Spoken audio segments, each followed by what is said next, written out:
Alrighty, good morning, good afternoon, depending on where you're watching from. My name is CJ Curry. It's the CJ Curry Show presented by PrizePicks. Thank you to PrizePicks for sponsoring today's show. Guys, if you're not playing on PrizePicks yet, it's a great time for you to start playing. It's daily fantasy sports made easy, so you're picking your favorite superstars from your favorite sports. You choose 2, 3, 4, 5, up to 6 different picks.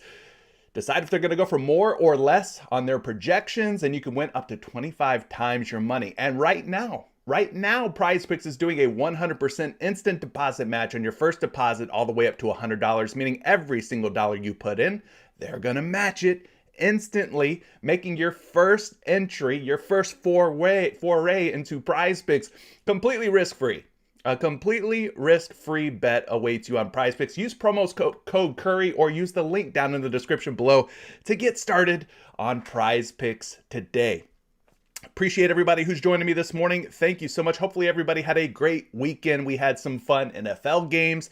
We had some NBA action, and as usual, PrizePicks is continuing to give back during this holiday season with their 12 days of Pixmas promotions. So we saw some different promos going on Sunday, Saturday, and we'll talk about today's promo. We're on day 6 of the 12 days of Pixmas. PrizePicks doing their thing once again, trying to put a little bit more money in our pockets this holiday season. So shout out to PrizePicks for trying to give back. You know, they're trying to give back to us. And speaking of giving back, I'm always giving back and trying to give as much as I can. I appreciate everybody who supports the channel. If you're not subscribed yet, make sure that you are subscribed. Make sure you've smashed that like button for me. And you're going to want to make sure that you hit the comment section once this live stream, this show ends. You're going to go to the replay of today's show. You're going to go to the comment section, comment your favorite pick or play of the day. Why do you want to do those things? Why do you want to be a subscriber? Why do you want to hit the like button? Why do you want to leave a comment on today's replay? Well, every single day, I'm giving away a risk-free 2-pick power play to win $100 on PrizePicks. So if your account's starting to get a little low, if your funds are running dry, and you need some promo credits that can then be flipped into real credits, well, this is your opportunity right here, right? To get your hands on one of these risk-free 2-pick power plays. I've teamed up with PrizePicks. We're giving away a free 2-pick power play every single day, every single show. 3 simple steps. Be a subscriber, hit the like button, and head to the comment section once this replay goes up. Comment your favorite pick of the day. Hopefully somebody out there sees your pick. Hopefully it's a winning pick. They tail it. Maybe it helps somebody in the community out. Maybe it helps a fellow viewer out. All right, that's the goal. That's the idea behind it. And then, of course, I'm going to bless you guys and try to give back as much as possible. So we'll be picking a winner today from last show, which was Friday, right? I don't do shows typically Saturday or Sunday, but we're going to pick a winner from last Friday's comment section today here live on the show. So make sure that you're tuning in each day. Your name could be chosen from that comments section.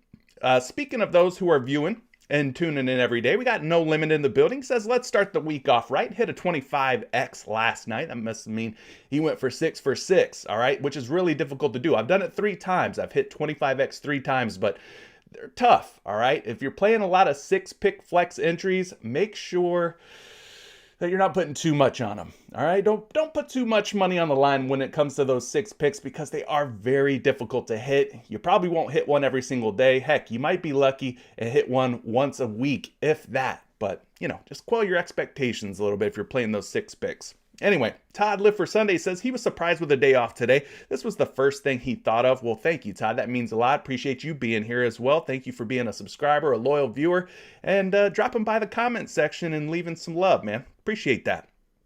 Elvin is in the building. He says, yo, back to you. Everyday Fantasy says, what a do, fam. Shout out to the chef and Patreon. If DJ Khaled was here, he would tell you that we the best. Well, we're trying, right? That's my man Don P111. If you're in the Discord, if you're in the Patreon community, that's Don P. Don P's been posting some very, very good lines. He is part of our Gold Gang, one of our NBA sharp experts, we'll call him. All right, he's in there. He's trying to share his favorite picks, his favorite plays, his favorite information, stats, and research. That's what we're all about. We're a family community. We're just trying to help each other win, folks. We don't have the secrets to success. We don't have the winning recipe, so to speak. But you know, we're trying. We're getting after it every single day and try to lead people to more green. So that's what the Patreon's all about. Feel free to join the Patreon. There's a link down in the description below. For just $20 a month, you could be a part of this community. You could be a part of the movement, right? We got a bunch of ninjas, a bunch of assassins in there doing some player prop research and sharing their findings daily. So that's what it's all about. Tony Ruiz says, it's money making Monday. I added the word merry just to spice it up, add one more M in there. Merry money making Monday. But as Tony says, hit that like button. Appreciate you, Tony. Bearded Gators in the building. Good morning to you. Ricky Carroll says, what's up? What's up? Back at you, my friend. Fear Shaolin. He knows what time it is. Merry Money Making Monday. Meritix is here. Good morning to you. Wesley Winston, what's up to you? We got Captain King, a.k.a. the Sniper. The Sniper. If you're in Discord, that's the Sniper. Shout out to you. Appreciate you being here as well. Who else we got in here? We got Neville. Shout out to Neville. High Flyers here. Hayes, 9 games tonight. Definitely going to get after that. Pretty big NBA slate. Lots of fun little promotions on the Prize Pick Sports scattered throughout the different sports leagues as well. Joseph's in the building. Good morning to you. Jay Full Metal K says, other than Daniel Jones, nerfing my 10X into a 2X on all my plays with him. It was a highly profitable day, up 16 units. Well, that's fantastic. Anytime you have a day where you're up 16 units, it's a good day. D'Angelo says, let's have a good start to the week. Yeah, last week was a little rough, I got to admit. A little shaky, some highs, some lows, you know what I mean? But we want to have more highs than lows most days. Todd, shout out to you. Lawson's in the building. T-Bone says, you guys need to be in the Out of Bounds Discord and Patreon. Join today. Appreciate that, T-Bone. Glad you're enjoying yourself. Stephen De Leon says, good morning, CJ. What's cooking? Well, we're going to be cooking up some picks in just a minute. James is here. Patreon member in the building. Appreciate you, James. Thanks for being here. B. Don says, let's go. We got Brian Chavez in the building. We got Mac B. Curry with the hat. You know, got to go with the white hat and the red tee. Got the little white emblem right here. You know, I'm in the Christmas spirit, the white and red, feeling kind of Christmassy today. Dilly's here. Shout out to Dilly. Temp, what's good? We got Ace V in the building. Protege people in the building. King Ant is here. AOD, CJ, we love you, bro. Love you too, brother.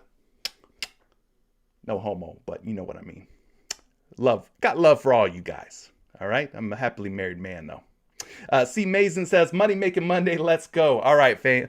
Let's go ahead and pick a winner from yesterday's, or from Friday's live stream. We're going to do that right now. We've already got the comments loaded in. There was a total of 30 unique comments from Friday's live stream. So shout out to everybody who jumped into the comment section, leaving your favorite picks and plays of the day. Hopefully you're a subscriber and you've hit that like button. Now the only thing left to do is hit the start button. We will randomize those comments. We will start the raffle and pick a winner. Let's do it. Hopefully we don't have any repeat winners. We don't. We actually have a new face, a new winner. J Full A Metal K is the winner from Friday's comment section. He was liking some Kyrie Irving points.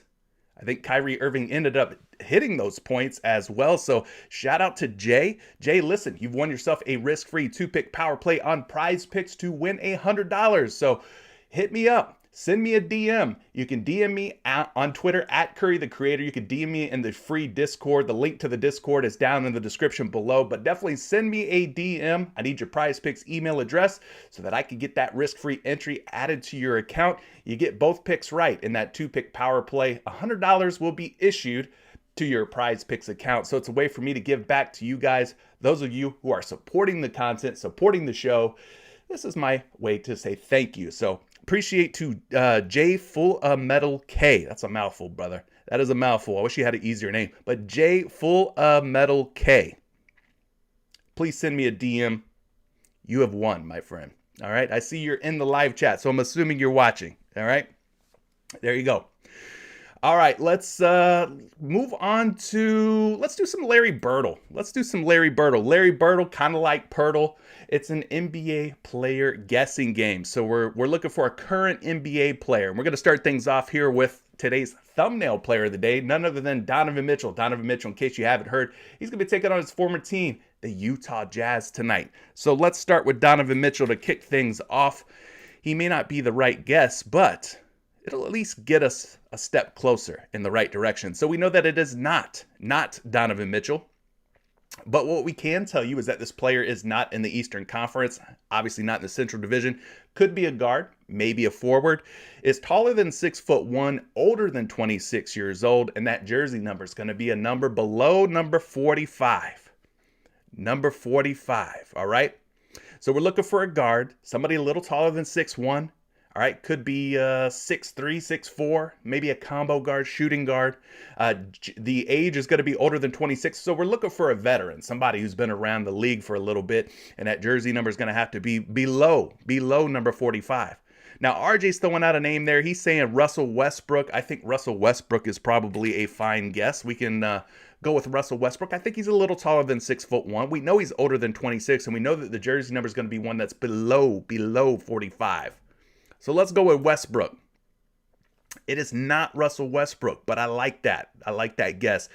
We do know that this player is a Western Conference player, is a guard, somebody taller than 6'3". So we're looking at somebody who's probably more like 6'5", 6'6", maybe even 6'6", 6'7", in that range. Older than 33 years old. Can you believe it? This player is actually older than Russell Westbrook. So we're really, really talking about a veteran now. Somebody who's in their mid-30s. I mean, we didn't even get a partial match on the age, so this person's got to be about 35, 36 years old, right? Jersey number is going to be higher than 0, but lower than 45, and they're not in the Pacific Division.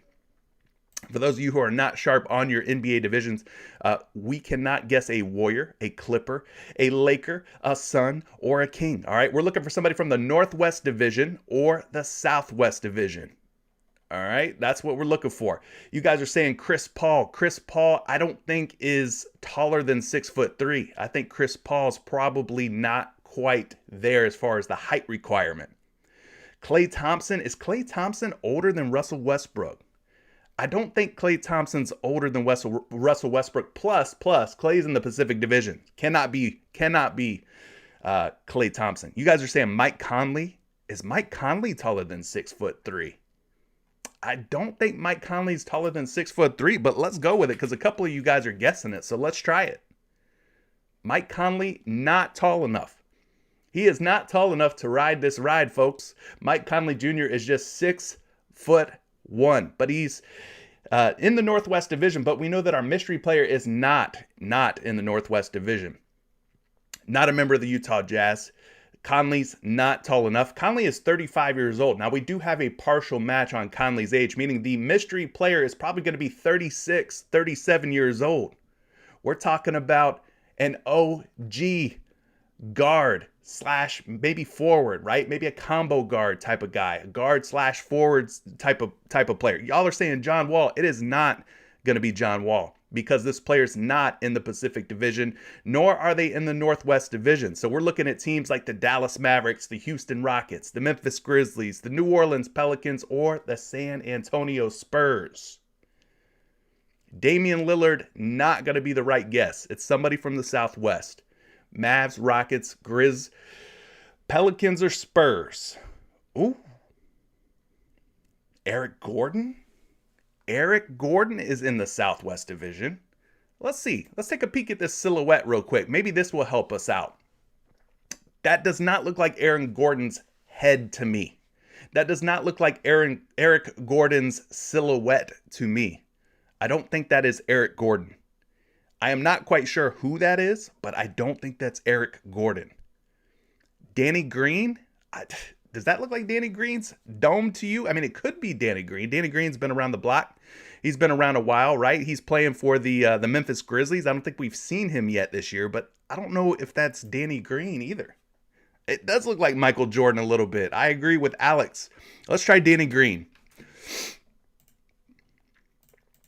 You guys are saying Danny Green. It is not Danny Green. I didn't think that was Danny Green's head or haircut, and it is definitely not Danny Green.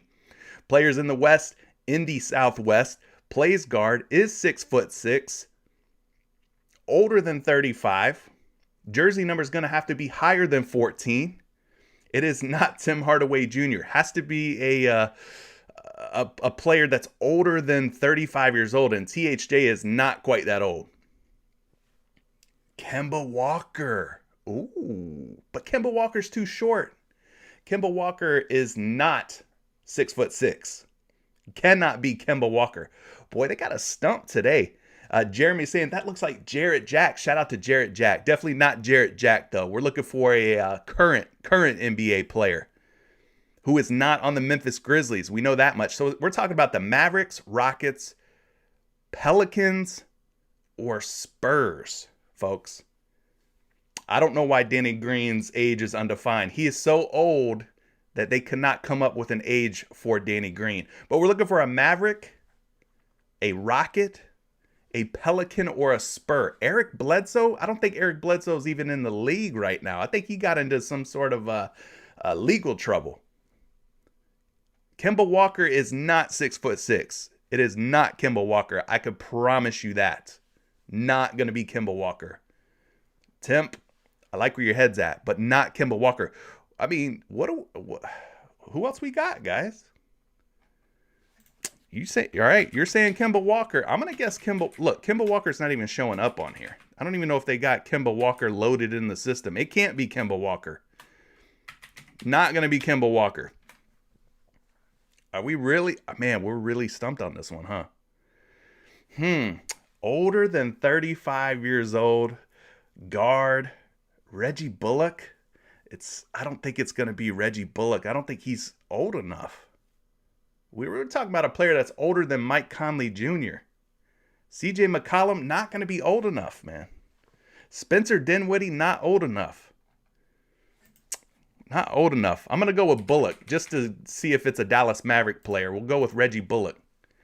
It's not going to be Reggie Bullock, and it's not going to be a Dallas Maverick. Bullock is 31 years old, but that's still too young. We're looking for a player older than Mike Conley Jr. at 35 years of age. But this player is a guard/forward who is 6'6". Trevor Ariza. I don't think... Is Trevor Ariza still in the league?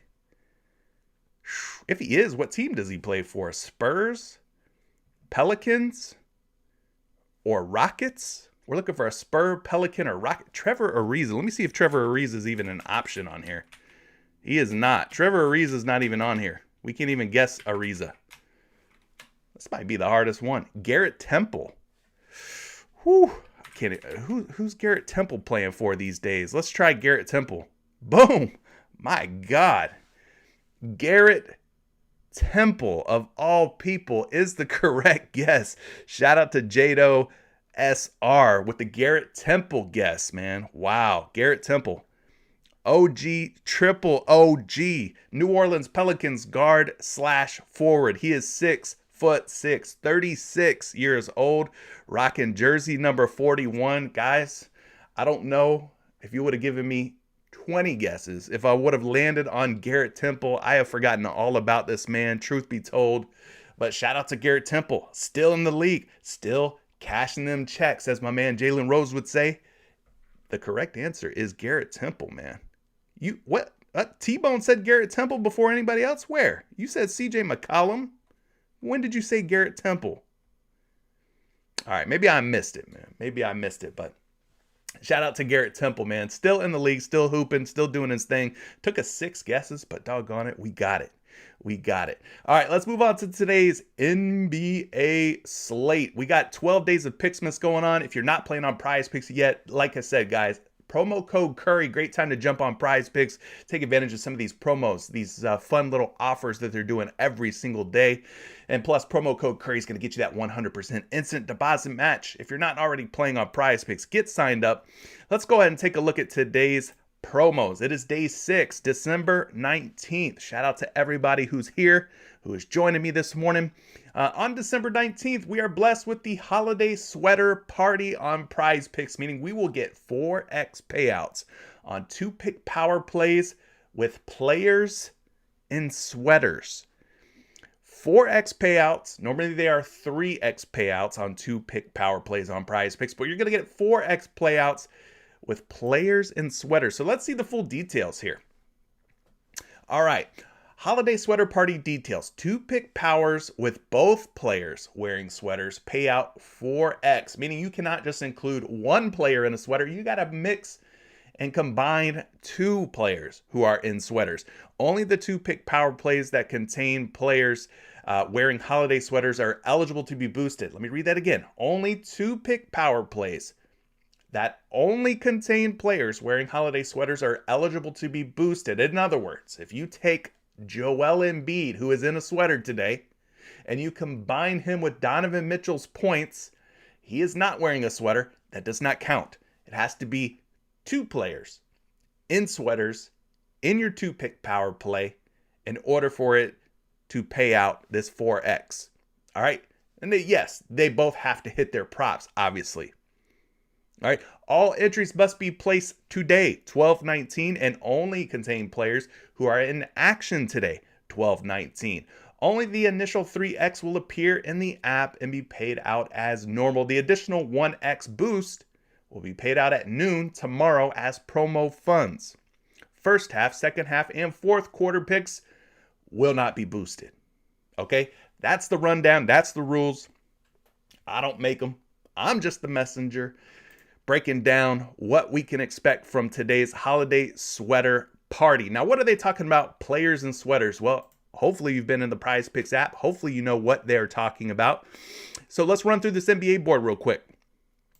We've got this guy, Joel Embiid, who is in a sweater tonight, taking on the Toronto Raptors. He is at 31.5 points.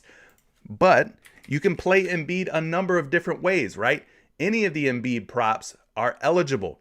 So maybe you don't like his points. Maybe you like his rebounds, his assists, his PRA. Maybe you like the fantasy score, turnovers a little bit more. Any of these are eligible, right? Because Embiid's in a sweater.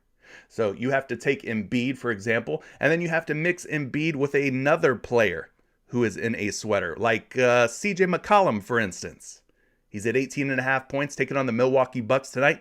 My man's rocking a sweater and a Santa hat, so he is eligible. We've got Giannis Antetokounmpo going up against the New Orleans Pelicans. He is another player who is rocking a sweater tonight. So you got to combine players in sweaters in your two-pick power plays to receive the 4X payout. Now, this does not just apply to NBA, folks. If you go over to the NFL board, you'll see that Aaron Rodgers is in a sweater, so he is eligible. So you can mix and match. You can combine NFL with NBA. You've got Cam Akers rocking his favorite holiday sweater. Aaron Jones, Green Bay Packers running back, is wearing a sweater. All right, so you got those options. What about receivers? Do we have any receivers in sweaters? We do not. We do not. Not from what I can see. All right, so you got some NFL options. You got some NBA options. What about some of these other sports? CSGO? Yes. You got Rainwaker, who's at 39.5 kills. Looks like this one's about to start in about 30 minutes or so. I'm not going to sit up here and tell you that I'm a CSGO expert by any means, but if you like CSGO and if you like Rainwaker, well, he's about to start here in about 30 minutes, but he's also in a sweater today. All right? And then what about the NHL? Well, we know NHL players, hockey players wear sweaters. So we got Alex Ovechkin, Connor McDavid as options for you. So if you're into some NHL props, you've got some options there that you can mix into an entry with some NBA or some NFL, all right? Lots of different ways to go. I don't think we had any soccer sweater picks, all right? But that's how it works, all right? So you would take, for example, let's say you're liking Aaron Rodgers tonight to go for, I don't know, more than 226.5 passing yards. And then you want to combine him with Joel Embiid for more than 31.5 points, all right? It'll show a 3X as far as the payout, but you will get a 4X. That additional 1X will be paid as promo credits.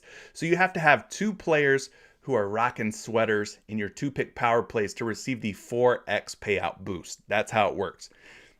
So you can go Aaron Rodgers with Joel Embiid. You could go Aaron Jones instead of Aaron Rodgers. You could go Aaron Jones and combine it with our guy Rainwaker, who's about to start here in about 30 minutes. So, you know, if you like these two guys, let's say you like Aaron Jones for more than 60.5 rushing yards, Rainwaker for more than 39.5 kills.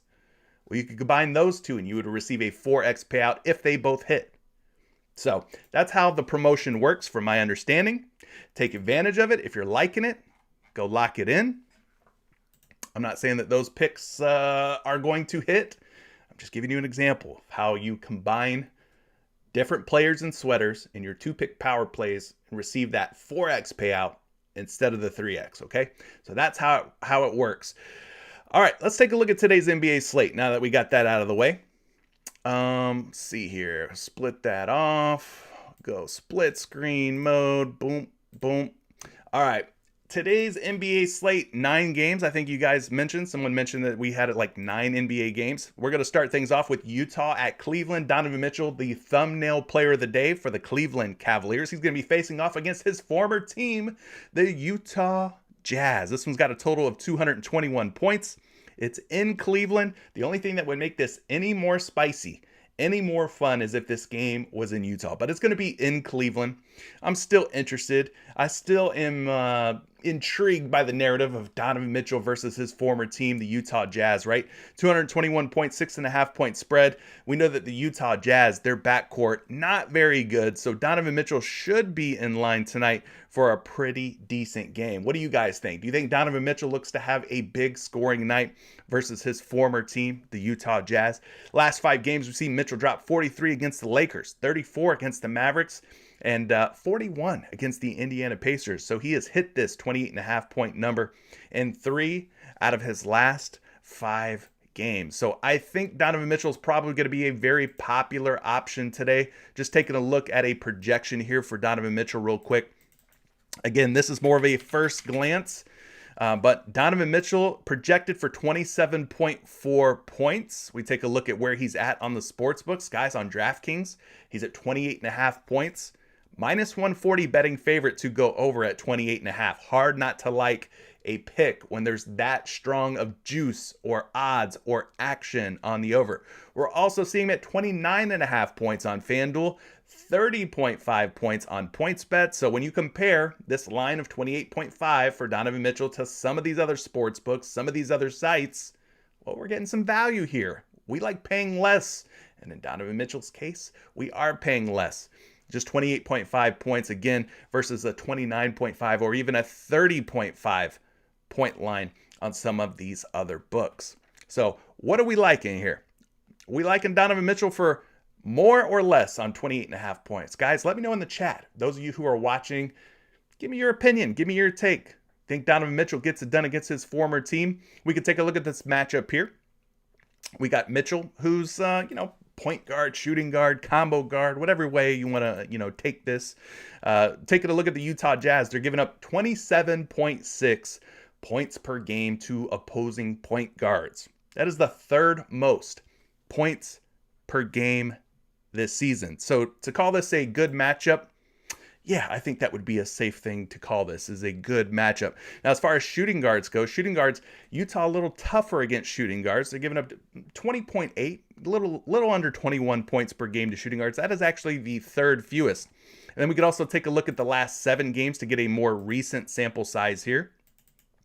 Is Utah giving up more or less points to point guards and shooting guards in the last 7 games? Well, they're giving up over 31 points per game to point guards in their last 7 games. So that's definitely more.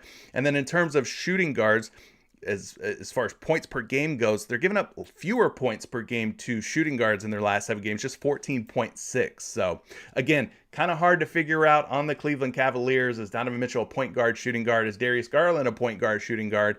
But nonetheless, the Utah Jazz are not a scary defensive team. So I see Donovan Mitchell possibly having a pretty good game. Now, my man, Everyday Fantasy is saying that Donovan Mitchell has been bumped from 27.5 up to 28.5, which is probably fair, which is probably a reasonable thing for them to do, being that he is at 28.5, 29.5, and even 35 on some of these other books. If you got him at 27.5, you really got yourself a good number. But even at 28.5 at minus 140 betting favorite to go over, I still think you're fine here. I still think you're A-okay at 28.5.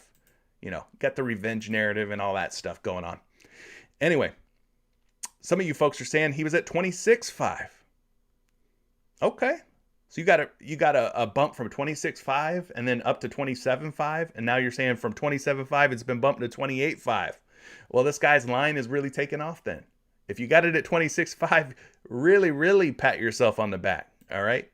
Let's look at the rest of the picks from this game. Is there anything else that we're liking here? We got Lauri Markkanen once upon a time, a Cleveland Cavalier. I know everybody's going to look at Donovan Mitchell, but Lauri Markkanen is in a bit of a revenge game, so to speak, as well. Once a Cavalier, now he is with the Utah Jazz. We could take a look at Lauri Markkanen real quick.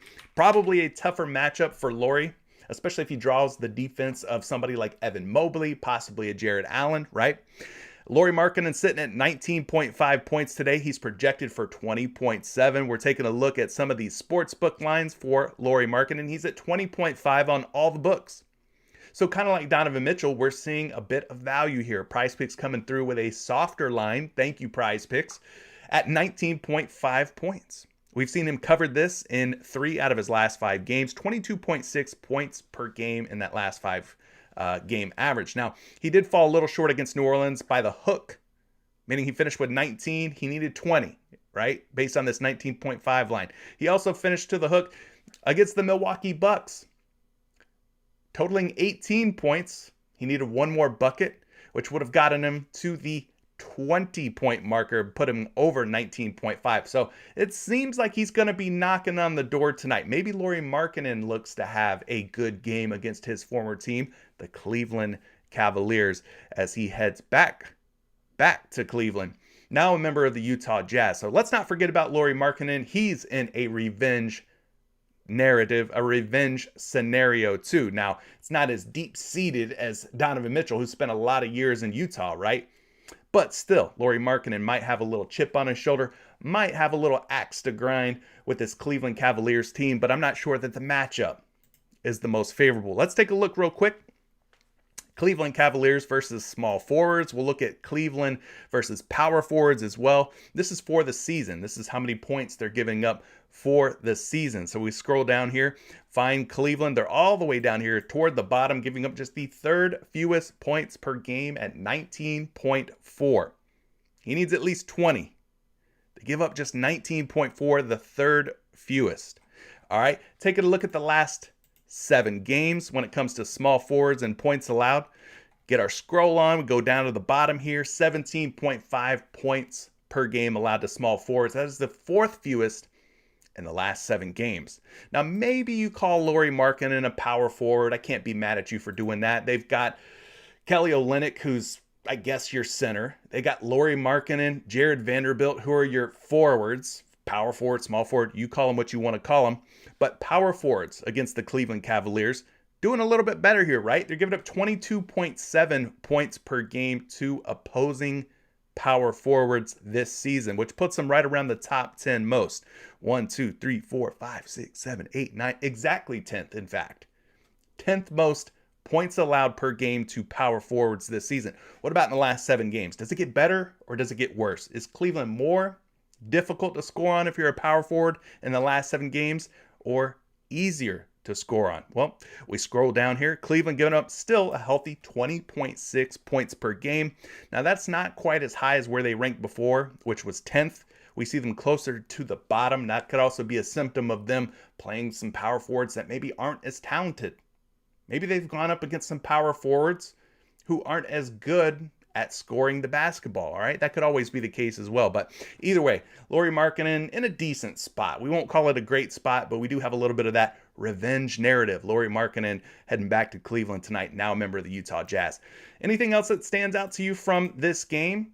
I don't know that I'm super interested in Jordan Clarkson. Yes, he's got the upside to pop off for 30-plus points on any given night, but this backcourt of Donovan Mitchell, Darius Garland, not the easiest, right? And Jordan Clarkson, once upon a time, was a Cleveland Cavalier himself. Let's not forget, all right? So maybe he's got a little chip on his shoulder tonight. He's projected for 19.1 points per game. We kind of get our scroll on here, look at some of these other lines on different sports books. They're at 20.5. So again, getting a softer line on Jordan Clarkson at just 19.5. But do I love the matchup? Not really. Not really. Now, Mike Conley Jr. is going to be your point guard, so we'll call Jordan Clarkson the shooting guard for the Utah Jazz. Going down here, taking a look, Cleveland giving up just 18.9 points per game to opposing shooting guards this season. The 1st fewest points per game average to shooting guards this season. What about in the last 7 games? Is Cleveland giving up more or less? Well, we go all the way down to the bottom again. They're giving up slightly more at 19.7 points per game, but they're still down there in the 5th fewest points per game on average to shooting guards. So it's going to be a difficult matchup for Jordan Clarkson, no matter which way you cut it, no matter which way you slice it. So, yeah, I don't know that I'm super high on Jordan Clarkson in terms of his points. Now, I will let the cat out of the bag here. Jordan Clarkson at 2.5 turnovers might be a good move. This prop has done very well in recent games, and I think a large part of it has to do with Colin Sexton being out. You're seeing Jordan Clarkson handle the basketball, touch the ball a little bit more, and things don't always go good for Jordan Clarkson when he's touching the basketball, all right? He can get buckets, but he can also get you some turnovers. Let's look at something real quick using StatMuse. We'll go Jordan Clarkson turnovers without Colin Sexton logs this season. Bang. Hit enter there, smash it on StatMuse, and you take a look at Jordan Clarkson's numbers here. 4 for 4 in games without Colin Sexton active. He has hit this in 4 out of 4. 3 turnovers against Milwaukee, 4 against New Orleans, 4 against New Orleans, and then 5 against Minnesota. And we know the Cavaliers are a pretty good defensive backcourt. So Jordan Clarkson could be in line tonight to keep this hit streak going on these 2.5 turnovers. Let's take a look at his numbers for the season. We're going to use props.cash to get a bigger sample size, look at the game logs a little bit further on Jordan Clarkson. Maybe you don't feel confident in his offensive prowess tonight. Maybe you think this matchup against the Cleveland Cavaliers is going to be a difficult one. It sure looks like a difficult one on paper. Now, if you believe that it's going to be a difficult one, don't go with Jordan Clarkson's points. Maybe you take the turnovers instead. So we're going to look at the season numbers here for Jordan Clarkson. 19 for 31, 61% hit rate, which isn't terrible, right? 61% hit rate's pretty darn good in and of itself. But when we take a look at the last 10 games, it gets even sweeter, right? He's 8 out of 10, turned the ball over in 8 out of 10 games that he's played. He's averaging 2.9 turnovers for the season, 3.5 turnovers in his last 10 games. And guys, in his last 5 games, he's averaging 4 turnovers a game, 4 for 4 without Colin Sexton, as we mentioned. So this could be a good look here. Jordan Clarkson for more than 2.5 turnovers. I want to throw that one out there. I want to put that one on your radar because the Cleveland Cavaliers do have a really good defensive team.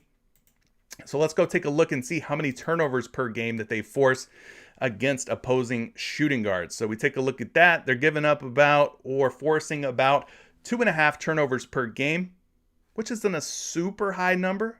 Not toward the top of the list, so to speak. Like Denver's forcing about 3.2 turnovers per game. Cleveland's forcing about 2.4 turnovers per game for the season. Now, in the last 7 games, we can also take a look at that.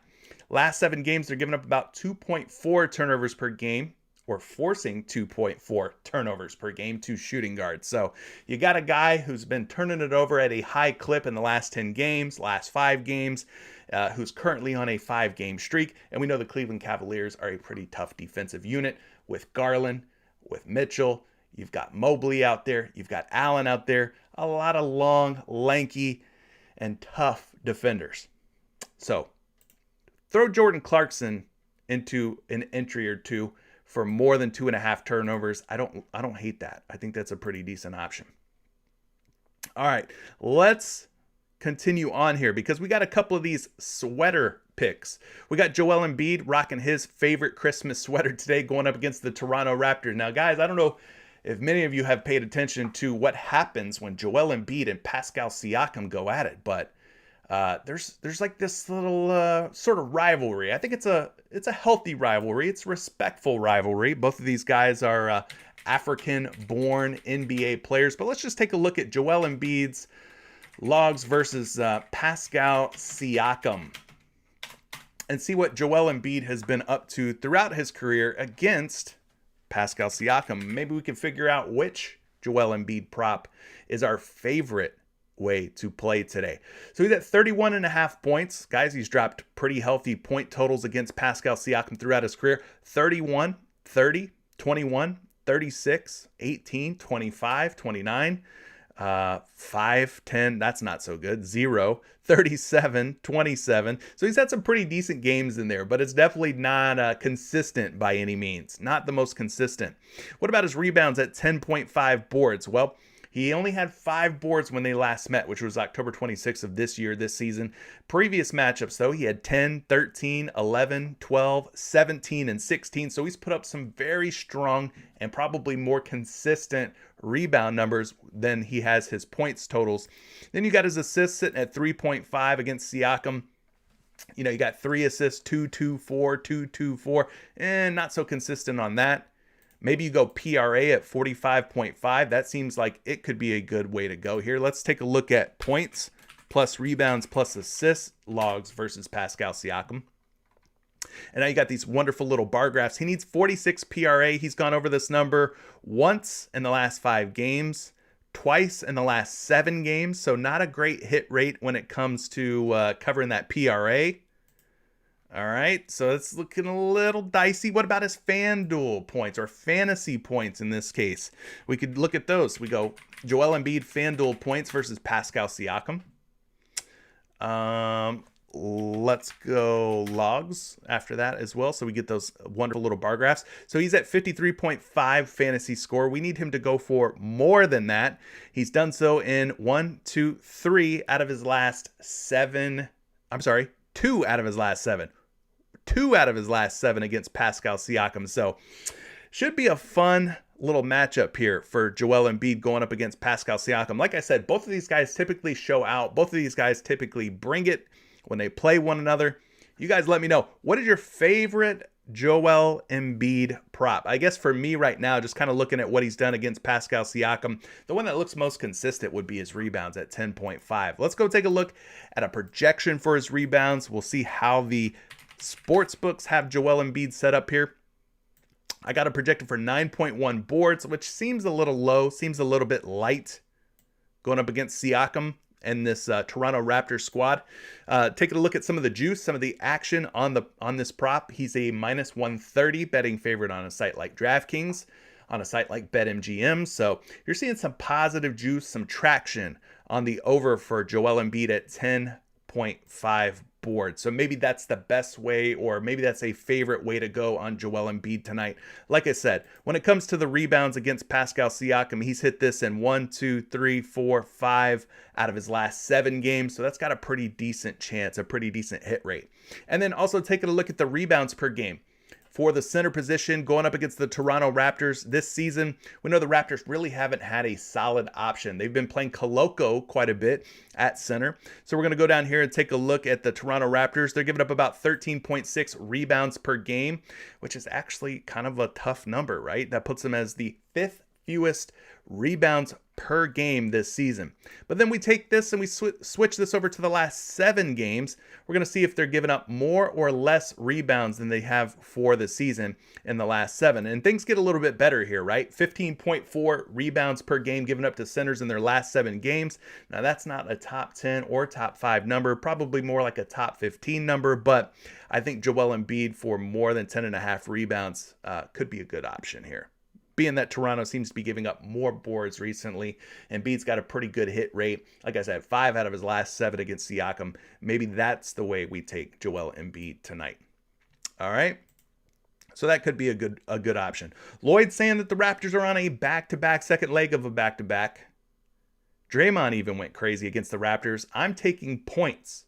So it looks like you're going to go with Joel Embiid for more than 31.5 points. A number that he's hit in 4 out of his last 5 games. Touche. You could definitely go there. Let's get you a projection, my friend, since you're confident in Joel Embiid's points.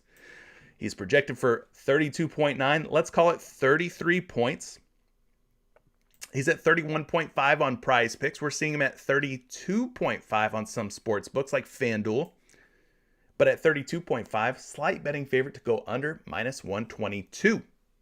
All right, so that's the situation with Joel Embiid today at 31.5 points. Projected to go over, He's a slight betting favorite to go under at 32.5. But the fact that they've got him at 32.5 should make you feel a little bit good inside.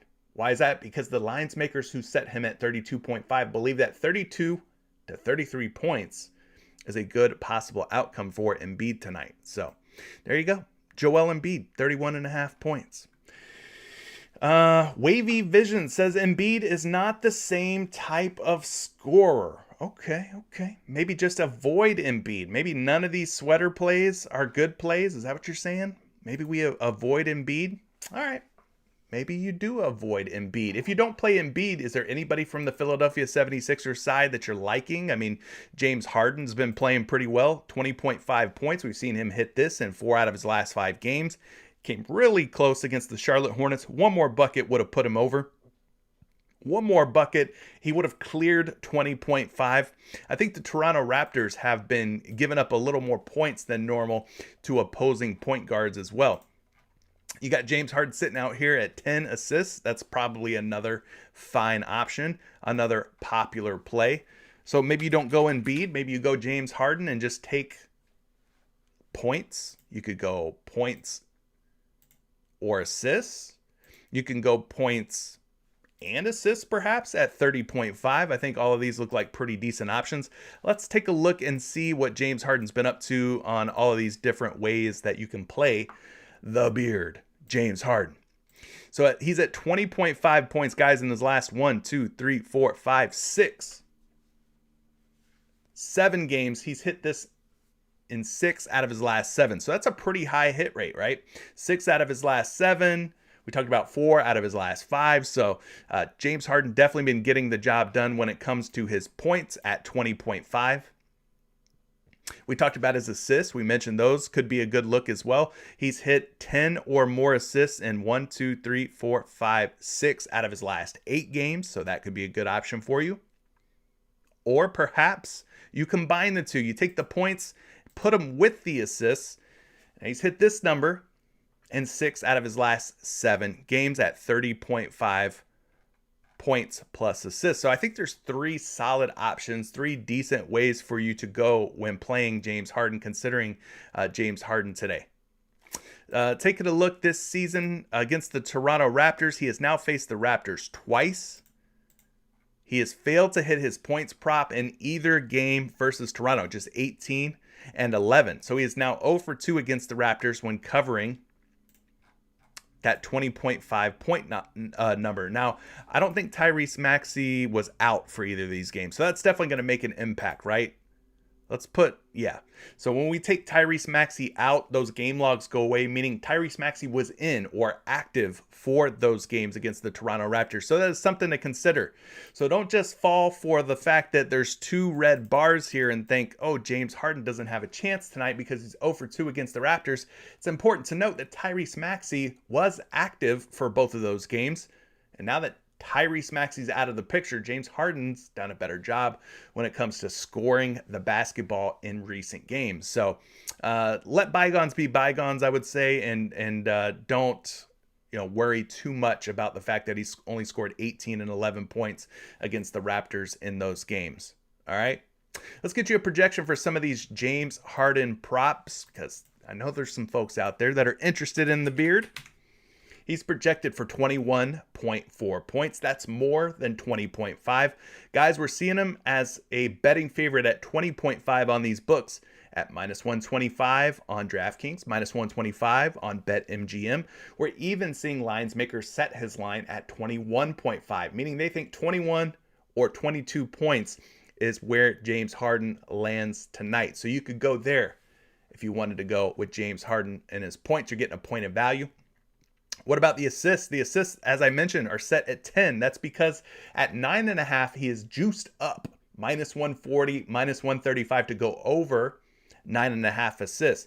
He's also at 10.5 assists, but at 10.5, he's being juiced down quite a bit. So minus 143 to go under 10.5 dimes. So between 9.5 and 10.5, you've got 10 assists. So PrizePicks has split the difference between some of these sports books, setting him at exactly 10 dimes. Smart move there. Smart move by our folks over at PrizePicks. Now, what about points and assists? We talked about those. Maybe you combine the points with the assists, giving you a couple of options, couple of ways to hit the over here. Maybe you don't want to just rely on points. Maybe you don't want to just rely on the assists. Now you got two different options. You can combine points and assists. Now he's projected for 30.9. That is more than 30.5, obviously.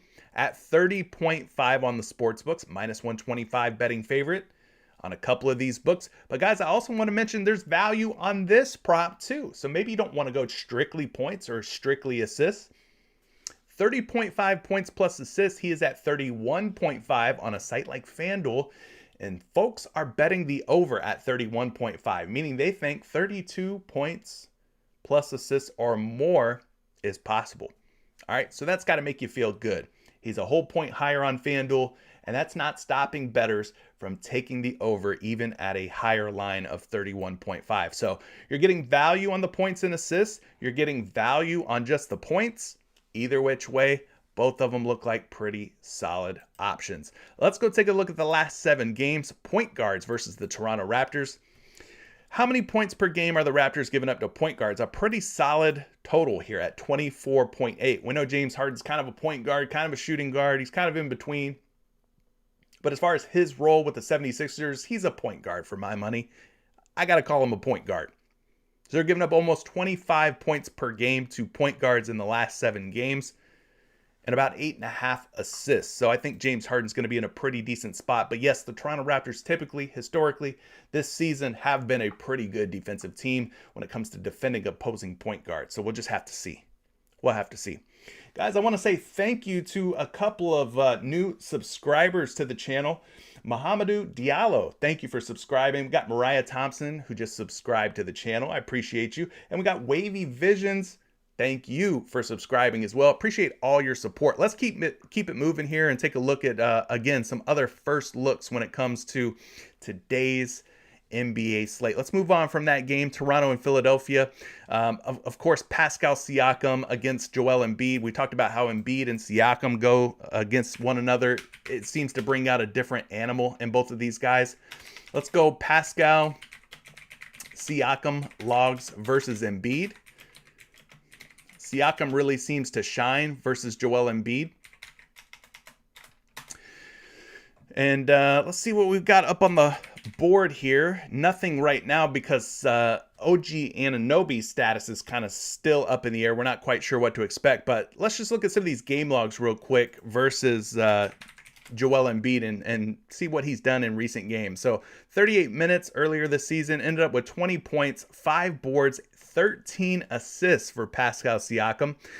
Going back to last season, toward the end of last season, he played 37 minutes, tallied 37 points, 10 boards, 12 assists, and 2 steals. So Pascal Siakam put together a triple-double in that game. That's back-to-back games against the 76ers where he has scored, or I'm sorry, where he has recorded more than 10 assists, double-digit assists in each of his last 2 games. Now we go back to March 20th of last season, 26, 10, and 5. Very strong effort there. He had 28, 6, and 8 in that previous game, 22, 6, 7, 3 blocks.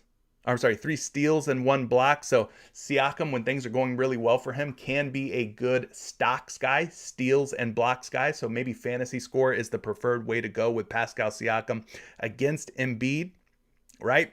23, 7, 8 with a steal in that previous game, 26 and 2 in a previous game. So the last few games, Pascal Siakam has really put together some very strong performances. Let's just take a look at his FanDuel points. We talked about going fantasy score on Siakam. Again, we don't have any Siakam projections up on the PrizePicks board just yet. So once they add them, we'll have to see where he's going to be at. But 44.5 fantasy score, 71, 42.5. We had 50.2, 50.7, 44.4. So in his last 5 to 6 games, really has put up some impressive numbers going up against Joel Embiid. Like I said, when these two guys face off, I think there's something like a respect, a rivalry of sorts that really just brings out the best in Pascal Siakam and Joel Embiid. They typically ball out against one another. All right. Mohamedou Diallo says, I love you, brother. Thank you. I love you too. Thank you for the support. I'm glad that you're here, man. Thanks for subscribing to the channel.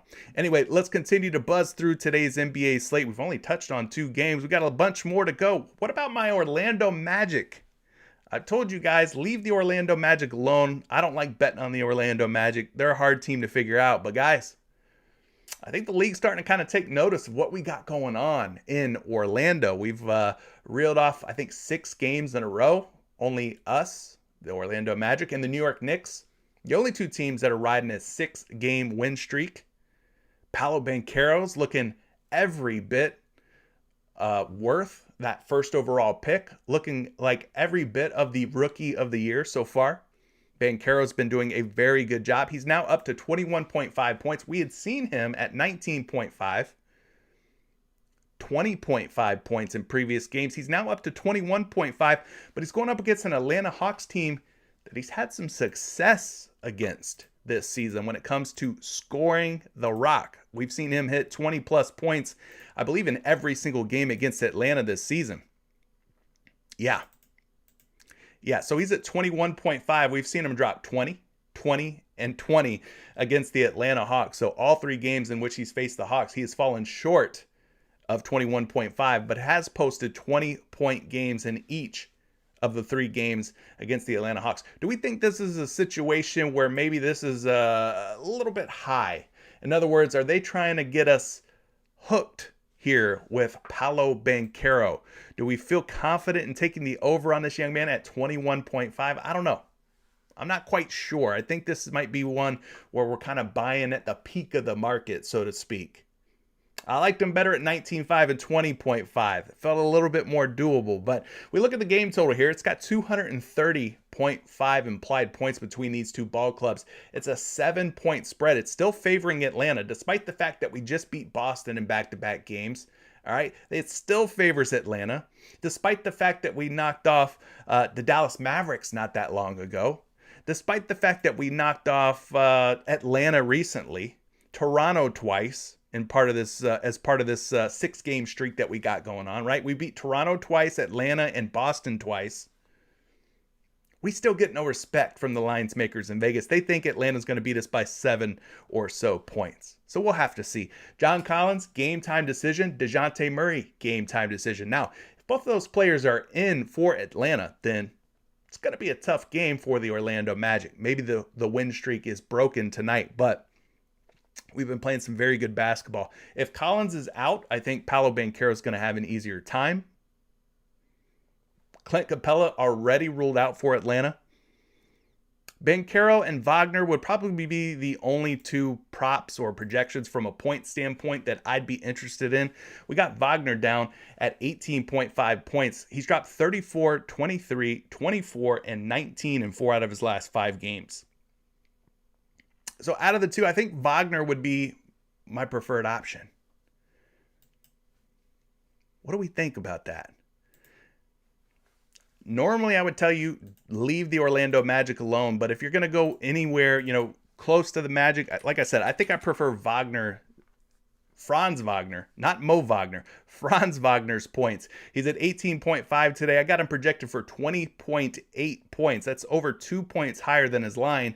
And then he's at 18.5 on some of these sports books. It looks like a slight betting favorite on a couple of them to go over 18.5. So maybe he's coming off of a little bit of a down game against Boston. We go right back to him. But Franz Wagner's been a very good player for us this season and in previous seasons. Take a look at what he's done against Atlanta in 3 games. He's hit this over in 2 out of 3. 8 points in their first matchup. But since then, 22 and 24 points against the Hawks. So that's not too shabby. 2 out of his last 3. I would probably say Franz Wagner, though, more than 18.5 points. If I were to pick between him and Paolo Banchero, I'd rather go Franz, personally. Then you got Trae Young. I'm waiting on Trae Young because I want to see if DeJounte Murray's going to play. I want to see if John Collins is going to play. If both of those guys are out once again, then I think Trae Young makes for a fine play against the Orlando Magic. But again, take the wait and see approach. Don't jump into any Trae Young props too early. You got to wait and see about that news. So hold your horses when it comes to those Atlanta Hawks props. Anything else standing out to you guys from this game? Guys, let me know. Let me know. But yeah, I would not be putting any Trae Young in just yet. Moving on from this game, we got Milwaukee at New Orleans. This should be a very fun game. Talking about Giannis Antetokounmpo versus Zion Williamson. That sounds like must-see TV to me. Drew Holiday versus CJ McCollum. The only thing that would make this better is if Chris Middleton and Brandon Ingram were in. But nonetheless, we still got two stars from both teams that are going to be squaring off tonight. Drew Holiday versus CJ McCollum. Giannis versus Zion Williamson. 228.5 points with a 1-point spread. So pretty decent total. Looks like it's going to be a game that stays somewhat close and competitive.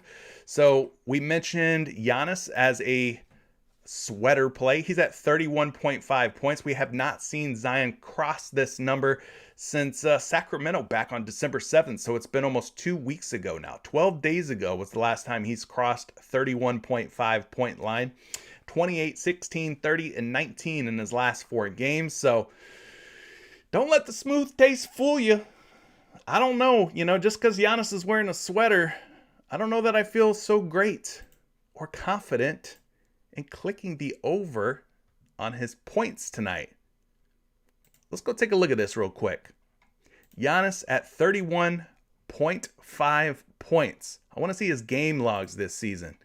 How many times has he covered this number? 11 out of 24. Just a 46% hit rate. Now, what about games in which he's played without Chris Middleton? Let's take Middleton out of the situation here because Middleton's missed a lot of the season. We take Middleton out. Giannis's points per game actually drops from 30.6 down to 30.3. All right. And then that brings him, when you combine last season to this season, to a 15 out of 36 or 42% hit rate. Not very good. Not good at all. Games played against the New Orleans Pelicans without Chris Middleton, there are none. We put Chris Middleton back in the situation. Doesn't have any game logs here against New Orleans, apparently, between this season. But we go back to last season. He had 35 points against New Orleans back on January 1st, New Year's Day. 35 in his last matchup against New Orleans. Like I said, that was from last season. So he's definitely capable of going for 32 or more points. I just don't know that I love this matchup for him.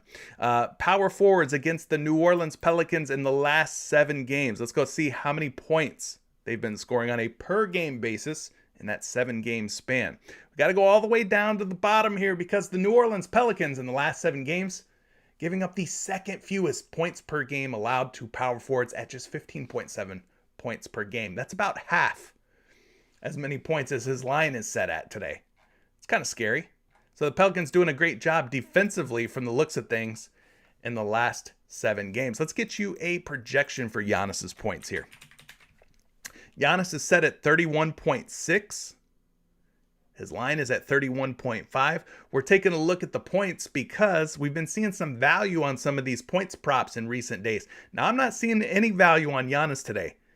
In other words, if they wanted to give him at 30.5, I would say that would be value. Or even 29.5, that would be value on PrizePicks. But I'm not seeing any value today on Giannis's points. He's at 31.5 on PrizePicks, 31.5 everywhere else, at 31.5 on DraftKings, minus 125 betting favorite to go under. And yes, he has been going under more often than not recently and for the season. So just because he's wearing a sweater doesn't mean it's a taco. All right. So get that thought out of your head. It doesn't mean it's going to hit. It doesn't mean that it's a free square. It doesn't mean that it's a discount of any kind. You got to try and put that out of your head. Put that out of your mind. Just because these guys are wearing a sweater doesn't mean that they're a great play. Just throwing it out there, reminding you guys nothing's free. Nothing is a lock. Get that out of your head. All right. Some of you folks are saying that maybe going Giannis for rebounds is the better look. Let's just look at some of the other Giannis props here, since he is a featured player, a sweater player. Only 6 boards against Memphis. We look at the previous games: 12 against Golden State, 18 against Houston, 10 against Dallas, 6 against Sacramento. getting you a projection on Giannis's rebounds. I got him projected for 9.8 boards at 10.5 rebounds. We are seeing this prop pretty heavily juiced. Now, what do I mean by pretty heavily juiced? When the odds are strong here, like minus 140 on BetMGM, minus 135, the higher that number, the better. So if this gets up to minus 145, minus 150, I mean, that's even better, right? That gives us a stronger likelihood that this prop ends up hitting, that he ends up covering the 10.5 board. So again, projected for 9.8 according to these models, but we are seeing some very good traction on the over. A lot of juice, a lot of action coming in on the over at 10.5. So I would agree.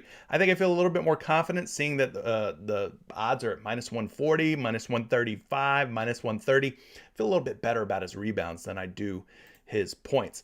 How many rebounds are the New Orleans Pelicans giving up to power forwards over the last 7 games? Well, let's go find out. We got some numbers here to look at. Looks like New Orleans is giving up about 8.5 rebounds. That is the 5th fewest or 5th lowest rebounds per game average to power forwards in the last 7 games. So that doesn't look great, right? Stingy against the power forwards against points, stingy against power forwards when it comes to rebounds. What did Giannis do the last time he played the New Orleans Pelicans? Well, he had 16 rebounds, gang. What a monster line this guy put together, right? Against the Pelicans, he had 35 points and 16 rebounds with 10 assists. So he had a triple-double on New Year's Day. A huge triple-double on New Year's Day against the New Orleans Pelicans the last time that he faced them. So, monster game the last time he played the Pelicans. Maybe he, comes close to doing something like that again tonight. One prop that I've been taking recently that has been working out for me a lot is the points and rebounds, but they've caught on. Lines makers have caught on. They've moved his points and rebounds down to 42.5. Back when it was like 44.5, 45.5, I was smashing the under on this thing, and it was hitting for me. But it looks like they've caught on here. So there's that. We mentioned his assists. He had 10 dimes against the New Orleans Pelicans the last time they played. He's at 5 today. No Chris Middleton. That's something else that you can kind of look at with PropStatCash. You can go and take certain players off the court, which is very helpful. So if we take Chris Middleton off the floor, we look at Giannis's rebounds. He's hit his rebounds in 24 out of 36 games. It's a 67% hit rate. Just looking at this season alone, the last 10 games without Chris Middleton, he's got a 60% hit rate, 6 for 10. We could also take a look at those assists at 4.5. I set it to 4.5 because I want to see games where he's hit 5 or more because he's at 5 on PrizePicks. 60% hit rate in his last 10 without Chris Middleton. Now, if we go back and look at a larger sample size, we set it to 4.5. He's got a 67% hit rate, 20 for 30. 67% hit rate without Chris Middleton at 5 or more dimes. That's good for a 6.1 assist per game average. He's hit this in 4 out of his last 5 games without Chris Middleton in the lineup. So that could be another way that you go. Instead of the points or rebounds, you could also go maybe look at his assists. I got him projected for 5.4 assists. At 5.5, he is a big betting favorite to stay under 6 assists.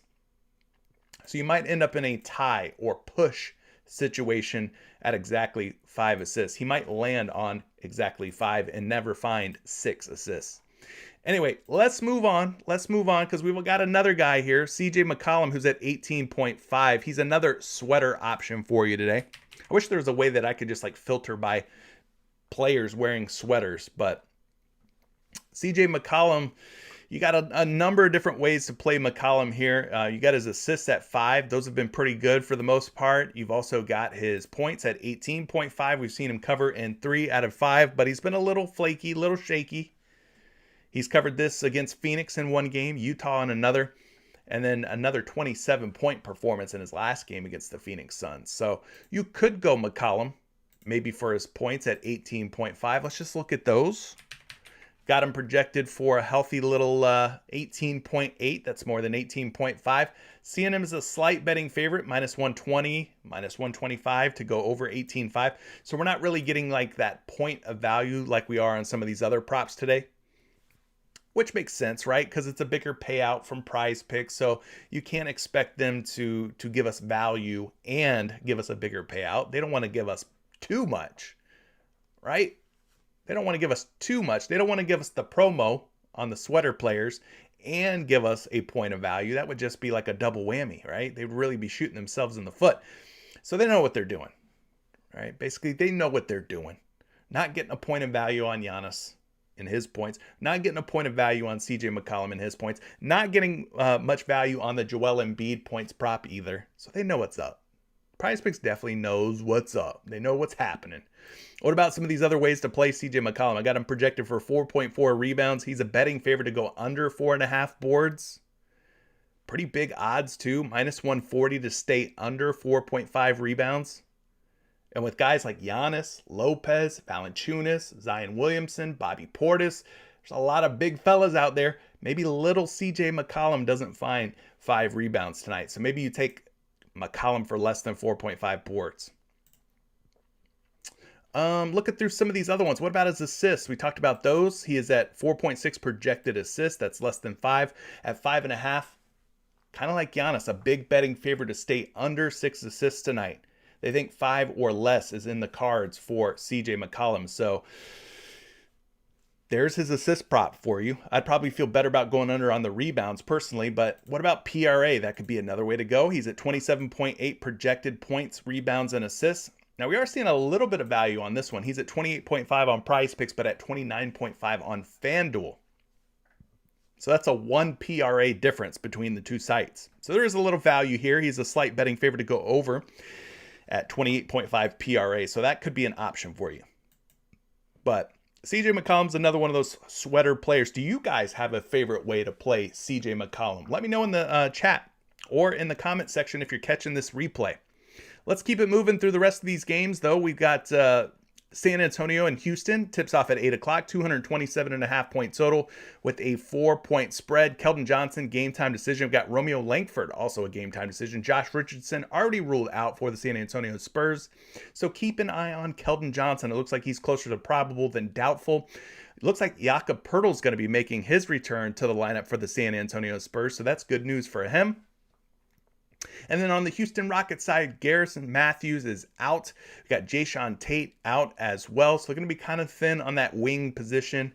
But you should see more minutes for guys like Kevin Porter, Jalen Green, and veteran Eric Gordon. So that's an interesting game with a nice total at 227.5. I know Jalen Green's coming off of a bit of a down game in his last game. So maybe we go back to Jalen Green tonight. 15 against Portland. Got to imagine that he comes back out firing at home against the San Antonio Spurs, who, again, guys, just have not been very good defensively. Not a very good basketball team. Both of these teams, in fact, are 9-20. So I could see a situation where maybe Jalen Green comes out looking to get some buckets tonight. Let's take a look at Jalen Green real quick. His projected points, 24.9. That's almost 25 points. It's quite a bit higher than the 22.5 line that he's set at. And speaking of higher, all the sports books have Jalen Green at 23.5. So we are getting a point of value on Jalen Green tonight. This feels like a good little buy low opportunity. We've seen Green, again, coming off of 2 underperforming down type games, 22 against Miami, 15 against Portland. This looks like a game where I think maybe he kind of can bounce back against a weak San Antonio Spurs team. I think that could be a good little bounce back game. We got B Don saying Victor Bowl. Yeah, both of those guys would love to have a prospect like Victor Wembanyama. Am I saying that name right? Both of those guys would love to have a unicorn, a bowl style player like Victor Wembanyama. I believe I'm saying that right. I'm terrible with names. Moving on from this game, guys, we got OKC versus Portland. This is going to be another fun game. Damian Lillard taking on the Oklahoma City Thunder, but be careful because this one's got blowout potential written all over it. When you take a look at the Oklahoma City Thunder side, no Josh Giddey, no SGA, no Darius Baisley, no Jeremiah Robinson Earl. I mean, they're missing a lot of key components. So it's going to be Pokashevsky, Lou Dort, about the only two guys that I know from this starting lineup from the Oklahoma City Thunder. Isaiah Joe's going to be in there. We've seen Williams have some pretty good games this season. Omorui for OKC. Who? You know what I mean? Portland, they've got their own list of injuries. Jeremy Grant, Yusuf Nurkic, both game time decisions. So it's going to be the Damian Lillard, Anthony Simons duo in that backcourt for the Portland Trailblazers. I'm sure that one of these two guys is going to hit their prop, but it's always difficult figuring out, is it a Dame Dollar game or is it an Anthony Simons kind of night, right? That's always the dilemma with some of these teams. Guys like Garland and Mitchell, Lillard and Simons, Wagner and Banchero. I'm sure there's others that I could name, but it's always tough trying to figure out who's going to be that dude on any given night. But I will tell you this, Damian Lillard's at 27.5 on PrizePicks. We're seeing him at 28.5 on DraftKings, 29.5 on FanDuel.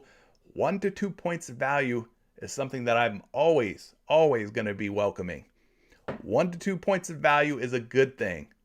All right, these lines makers for DraftKings, for FanDuel, for BetMGM, etc., they get paid big money to set these lines as close as they can to 50-50, a coin flip essentially. So I'm going to trust that their lines makers are pretty good at their job. And that PrizePicks, knowing that they've been giving us some softball lines here, like Damian Lillard's points at 27.5. Sometimes you just got to take the value and hope for the best results. He's projected for 29 at 28.5, at 29.5 on a couple of these sports books. Anthony Simons is another guy, right? It's hard to figure out who's going to pop off. Is it going to be Lillard? Is it going to be Simons? Well, Simons is at 21.5. He's projected for 20. He's at 22.5 on all sports books, 23.5 on a couple of others. So again, another guy you're seeing 1 to 2 points of value on. Simons had a big game in his last one with 32 points. He's kind of got this weird little pattern going. If you take a look at his game logs, 31 against Minnesota, comes back the next game with just 12. Bounces back with 23, goes down to 7. Bounces back with 32, right? Kind of got this hit, miss, hit, miss, hit. So maybe tonight's a miss. If this pattern rings true, if it holds up, maybe he has a down game tonight and it's time for Damian Lillard to go off for like 30 against OKC. I don't know. Could be. I'm just saying. You're getting point of value, 2 points of value even on some books for both of these guys. Now, Lillard is projected by Fantasy Labs to go over 27.5. So I guess out of the two, Lillard I would be maybe a little more confident in. Get the 29 projection. You're getting the 28.5 and 29.5 lines on some of these sports books. Again, 1 to 2 points higher. So I don't know. Lillard, I guess. Simons just had a great game. Maybe he's going to have a bad game. Maybe Lillard's the guy tonight. But either which way, it looks like this game will probably lead to a blowout as OKC is just missing too many good pieces, too many good players from that starting lineup. Speaking of missing pieces and missing players, this Dallas-Minnesota game is riddled with injury news. I'm talking Luka Doncic game time decision, Tim Hardaway Jr. game time decision. Over on the flip side of this, Rudy Gobert, a game time decision. Naz Reid, a game time decision. Jordan McLaughlin, game time decision. Karl Anthony Towns already out. So there's no telling who's going to be in, who's going to be out for Dallas and Minnesota. Stay on top of the news. It's the best piece of advice I could tell you. Once players are ruled in or out, sometimes value opens up. But the game total is nice at 228. It's a 3.5 point spread too. So it looks like it's going to be competitive. But again, those things can change as well once players are ruled in or ruled out. LA and Phoenix, the Lakers versus the Suns. More injury news. No Cam Payne, no Landale, no Cam Johnson. Obviously, Jay Crowder hasn't played.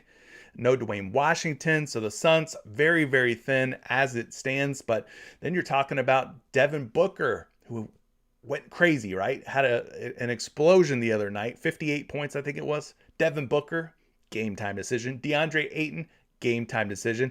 Anthony Davis, it was just reported that Anthony Davis is going to miss an extended period of time. He's dealing with a right foot pain or soreness or injury of some kind. So here we go. You're asking old man LeBron James to put the team on his back to shoulder the load once again. He's going to be joined by Thomas Bryant, Lonnie Walker, maybe Pat Beverly, currently a game time decision, and then Dennis Schroeder at point guard. Man, can we get LeBron some help here so we don't waste the last few years of his career on bad Lakers teams? Can we get LeBron some help? I'd like to see him go out on a high note, not necessarily struggling to win 40 games. Anyway, 231 point total with a 10-point spread. It's favoring the Suns here. Pretty big spread. They think Phoenix blows the Lakers out. So I don't know about that game. I'm going to stay away from it until we get a little bit more confirmation on some of these guys. But Charlotte at Sacramento also tips off at 10. This is the last game of the night. The Kings completely healthy. Nobody expected to sit out for the Kings. They're going up against the Hornets. Mason Plumlee, Jaden McDaniels. I mean, this looks like a situation where Domantas Sabonis should be able to take advantage of Mason Plumlee and McDaniels and have himself a good game. You got Terry Rozier, Dennis Smith Jr., Williams, Martin, all on the injury report for Charlotte. So if Rozier's out, bigger roles for LaMelo Ball, bigger role for Gordon Hayward, right? Those two guys would probably step up. We'd probably see Kelly Oubre join the starting lineup. I don't see Oubre on the injury list, so I'm assuming he's healthy. But yeah, this looks like a good spot for maybe a guy like Domantas Sabonis. Let's take a look at some of the Sabonis numbers today, some of the different ways you could play Sabo. He's been hitting the points prop pretty well here at 19.5, 20, 22, 21, and 23. He's better on the road this season. I want to make this known to you guys. He is better on the road covering his points prop than he is at home. Not to say that he can't hit at home. He absolutely could. Anything can happen. But Sabonis on the road is better than Sabonis at home. So I want to point that out to you. Again, not to say that he's going to have a bad game tonight. He could still definitely take advantage here. But maybe you get away from the points and maybe you play the rebounds instead. Take a look at this Charlotte Hornets team over the last 7 games. We look at the center position. When it comes to centers and rebounds allowed, Hornets are giving up over 16.5 rebounds per game in the last 7 games. That puts them within the top 10 most rebounds. 2 centers in that 7-game span. So I think Sabonis is in a pretty good spot here. Whether you want to go points, rebounds, you could even go fantasy score. Hornets giving up the 3rd most fantasy points per game to centers in the last 7 games. Over 60 fantasy points per game. He's sitting at 46.5 today. We've seen him hit this number in 3 out of his last 5. Let's just take a look at a fantasy score prop for Sabonis, a projection. I've got him projected for 49.5 fantasy score. That's 3 fantasy points higher than where he is at today on PrizePicks. You want to talk about value? You want to talk about a good play? Sabonis going up against the Hornets. 3rd most fantasy points per game in the last 7 at over 60 fantasy points per game, right? And then we're seeing a 3-point difference in a fantasy projection for Sabonis versus where he is at on PrizePicks today at just 46.5. So Sabonis fantasy score looks like a strong option. I see that N8P says he already took Sabonis for rebounds. Well, if you already took him for rebounds, maybe make another entry and you can include Sabonis for his fantasy score as well, because that's looking like a really solid option. Let's take a look at those rebounds for Sabonis. He's at 12.5. For those of you who have maybe have already taken Sabonis' rebounds, I got him projected for 14 boards tonight, gang. 14 rebounds. He's at 12.5 on DraftKings, 12.5 on BetMGM. He is a betting favorite to go over at -130 and -135 on both of those sites. So Sabonis for more than 12.5 rebounds looks like another rock solid play. His assists at 7 seems a little bit too high. I like it better at 6. I like it better at 6.5. At 7, I'm probably going to let him miss this, for like 1 or 2 games. He'll probably fall short, and then they'll bring his line back down to 6.5 or 6 again. But I'm going to stay away from his assists at 7. I just think that's a little too high for me. Fantasy score, though, I like that. Rebounds, I also like that. I think those are both solid options for Sabonis. Yeah, 12.5 rebounds. It sounds like a lot, but he's projected for 14, and he's going up against a very bad Hornets team. But for me, I think fantasy score is going to be my favorite way to go. Just because it gives you a lot more options, a lot of different ways for him to rack up various stats. So there you go. All right, gang, it is 1:30. If you have any questions or anything, guys, feel free to leave a super chat. You go to the live chat window. There's like a little support button or whatever. You click that. You can leave a super chat. It'll highlight your comment. I've been trying to stay on top of most of what you guys are saying, but of course, there's always going to be questions that slip through the cracks. There's always going to be, things that you guys want to talk about that, I just can't get to all of the questions. I'd love to get everybody's question answered. But if you have like a prop or something that you really want me to do a deep dive on, I would be happy to do that for you. I just want to say thank you to a couple of the new subscribers. Did It Hurt? Thank you for subscribing to the channel. King Draco also subscribe to the channel. Appreciate you guys for subbing. Anything else that you guys want to talk about or liking, let me know. Otherwise, we could wrap this thing up, put a bow on it, just like, the Christmas spirit. Brian's asking, what about LeBron's points? Possibly, without Anthony Davis, you could go LeBron James. But the only thing that worries me about this is, again, that blowout potential. We talked about the spread on this game being 10. So I don't know that I love taking an over on a guy like LeBron James if this game does not stay close and competitive. For me, I'd be looking at some first half only plays. And I'm not sure LeBron's a great first half type of player. But we could take a look at LeBron maybe for first half only. He's at 14.5 first half points, a little lower hit rate than his full game points. It's just not, it's the spread for me. It's the spread for me, right? That scares me off of that just a little bit. But you can go LeBron James first half points logs without Anthony Davis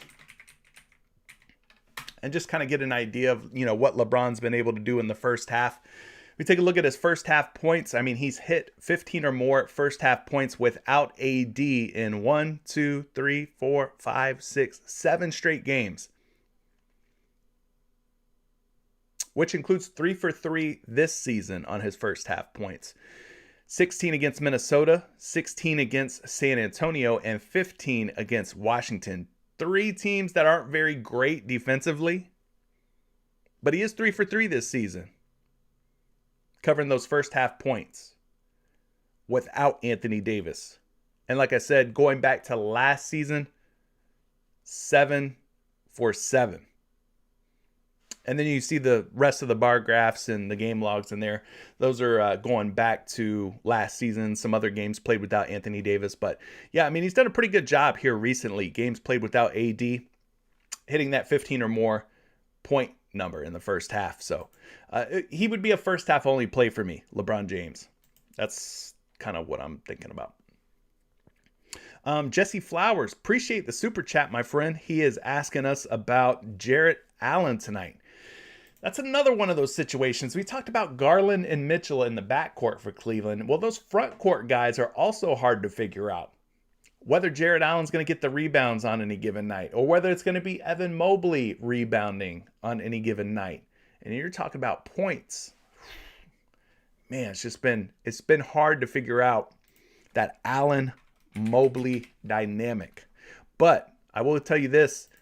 If you've been paying attention to the NBA this season, you know that the Utah Jazz are not very good defensively, especially against opposing bigs. So we're taking a look at the season numbers here.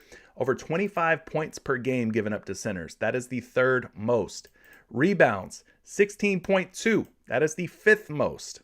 So 3rd most points, 5th most rebounds to centers.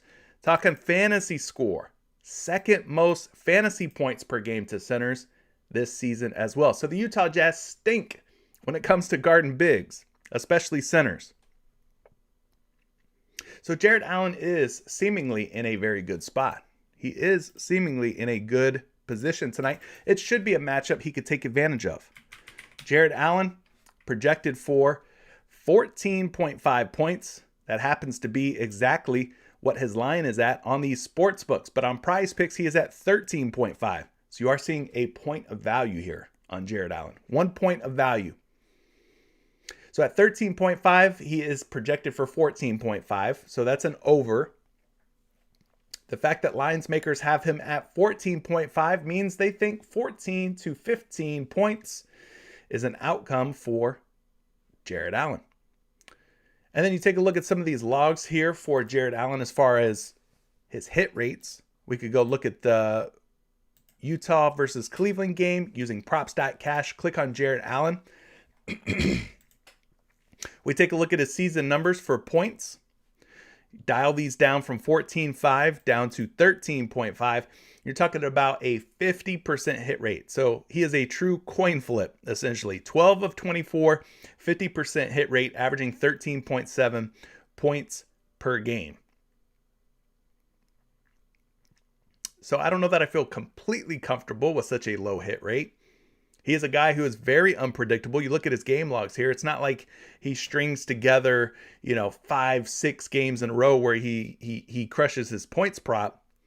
He'll hit for a couple games, miss for a couple games, hit for a few, miss, like very inconsistent. At 50% hit rate, it's just hard for me to trust and to get on board with anything Jared Allen points related, right?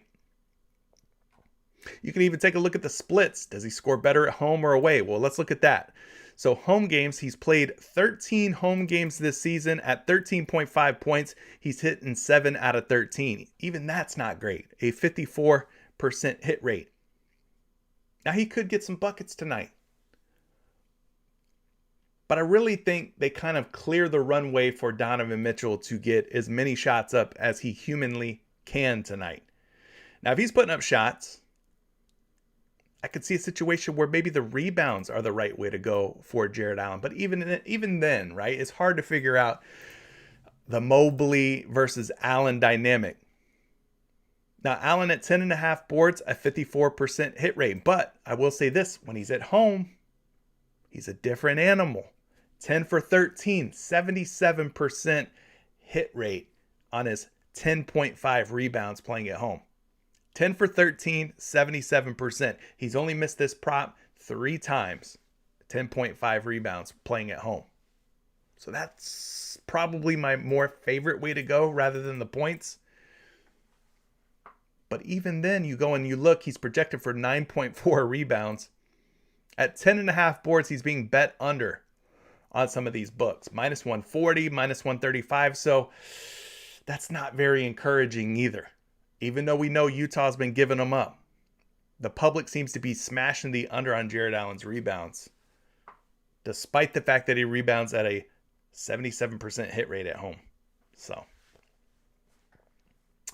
Wesley Winston, my man, coming through with a super chat. What about Jonas Valanciunas at 8.5 boards? I like that. We'll look at that one.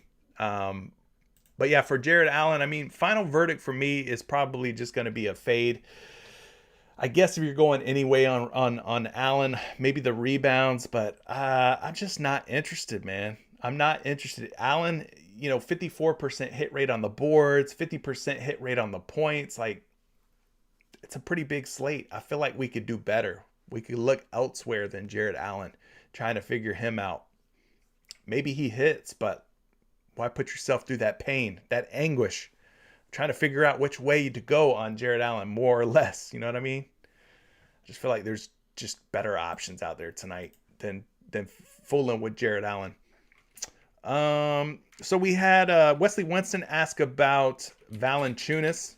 I also want to say thank you to you guys who are saying that Devin Booker has been ruled out. So maybe the game Lakers and Suns ends up staying a bit closer now that Booker's out. Now, if Ayton is out, well, maybe the Lakers end up blowing out the Suns. But yeah, we are getting confirmation here that Devin Booker is ruled out. I did want to point out something. Today is Torrey Craig's birthday. For those of you who like playing birthday narratives, it is Torrey Craig's birthday today. I did see that somewhere. So maybe Torrey Craig has a good game.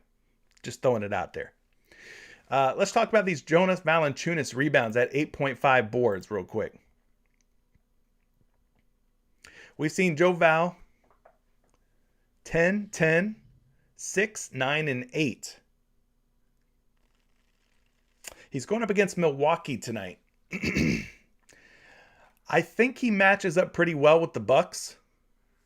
Brook Lopez, maybe Bobby Portis, right? They're going to need Valanciunas and his size to match up with those guys.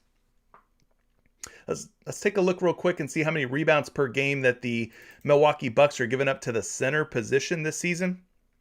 A healthy little 15 rebounds per game to centers. That's not bad. What about in the last 7 games? Let's see if that goes up or down. More or less than 15 in the last 7.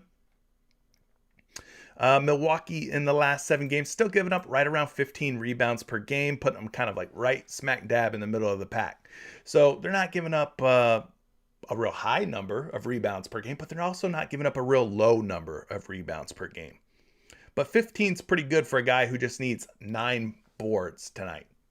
9 boards. Now I want to take a look at projection here for Valanciunas. Valanciunas is projected for 9.3 rebounds. That's more than 8.5. He's a betting favorite, minus 130, minus 135 to go over 8.5 boards. So that's a good thing, right? We're seeing some good odds, good juice on 8.5 boards. We could also take a look at Valanciunas versus the likes of the Milwaukee Bucks and get an idea how well he's rebounded against them in recent games. So they just played each other December 17th. That was almost exactly 1 year ago. He had 7 rebounds in 40 minutes played against the Bucks in that game. Did have 24 points though. 24 points, 7 boards, 3 assists, 1 steal, and 2 blocks. He probably cleared his fantasy score in that game. But 7 boards is not good enough to go over 8.5. We seen him back when he was with the Memphis Grizzlies, 8 rebounds against Milwaukee in that one. So he's went under his rebounds in the last 2 games. Take a look at the 3 previous games, 12 against Milwaukee. That was back in March of 2021. 19 rebounds against Milwaukee. Again, this is when he was with Memphis. It's been a long time ago now. 2020 seems like forever ago. But for the most part, I mean, in the last 1, 2, 3, 4, 5, 6, 7, 8 games, he's only covered 8.5 rebounds in 2 out of 8 games. So not the highest hit rates in the world for Valanciunas. In fact, if we extend it out a little bit further, 10 games he's gone over in 3 out of 10. Just a 30% hit rate on 8.5 boards. You're saying Larry Nance Jr. is out, John Austin? Well, here's one thing that we could do using StatMuse. Jonas Valanciunas rebounds without Larry Nance logs. So in the last 2 games from this season, he's had 10 boards and 13 boards against Chicago and Oklahoma City, respectively. We go back a little bit further here. Games played without Larry Nance Jr., he's hit in 1, 2, 3, 4, 5, 6, 7, 8 straight games without Larry Nance Jr. 9 out of his last 10, 90% hit rate. Now, these are games from last season, just to forewarn you. So he's 2 for 2 this season, 9 out of his last 10 games dating back to last season, pulling in 9 or more boards. So that's kind of encouraging when you figure no Larry Nance Jr., right? Let's look at this another way here. We can go into this a little further for our guy, Mr. Winston. Thanks again for that super chat. I appreciate your support. Guys, a number of different ways you could support the show, support the channel, subscribing, liking, leaving super chats, or join the community and be a part of what we do with the Patreon and Discord groups. Lots of different ways you can support if you want to get on board here. But yeah, let's go to Valanciunas real quick at 8.5 rebounds, 59% hit rate this season, averaging 9 boards per game, 9.1 in his last 10, 8.6 in his last 5. And then you can go to show last season using PropStat Cash here. You could take somebody like Larry Nance Jr. off the floor. His rebound average goes up from 10.9 to 11.4 from this season and last season. You could also take like Brandon Ingram. We know Brandon Ingram's not going to play. No BI tonight for New Orleans. So we take Brandon Ingram off the floor. And his averages are 11.5. So guys, take a look at this. For those of you who like green bars. And I'm actually going to bump this down to 8.5. There we go. It's even more green now. So sticking with the Christmas spirit, the last 17 games that Jonas Valanciunas has played without Brandon Ingram, without Larry Nance Jr., Valanciunas is 15 for 17 at 8.5 rebounds. That's an 88% hit rate. That's an 11.5 rebound per game average over the course of those 17 games. That's 10.8 rebounds per game over the last 10 games and 12.8 rebounds per game over the last 5. Again, these are games played without Larry Nance Jr. and Brandon Ingram. 15 for 17, 88%. We liking that? Are we liking that? I mean, hard to disagree with 15 for 17, 88%. Right? So I would click more if I were you, Wesley. Going up against Milwaukee, I think it looks pretty solid. Roll with that. Got good odds, good juice going over 8.5.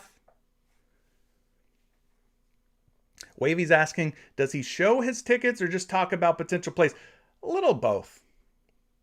Sometimes we build some stuff out together. Like if I were to put something together right now, this is more of a first look for you guys. I always encourage you to dig a little deeper, go further with your research. This is not meant to be the end all be all of, the time you should be putting in, the effort you should be putting in. This is kind of like a first look. We're breaking down the slate. We're going through the news. We're kind of looking at the game totals, the spreads, some potential plays, ways that you could go, you know what I mean? Different options you can exploit. But yeah, Patreon, that's where, I'm doing write-ups and going more in depth, being more thorough with things. That's where the action really, really goes down. But this is more of a first look. But yes, Mr. Winston, again, thank you for the super chat. I appreciate that. I think Jonas Valanciunas for more than 8.5 rebounds looks like a fine option. So, yeah, I would say feel comfortable going that route. Not a bad look. Anyways, gang, I think I'm going to get up out of here, man. It's been almost going on 2 hours of live streaming, talking player props.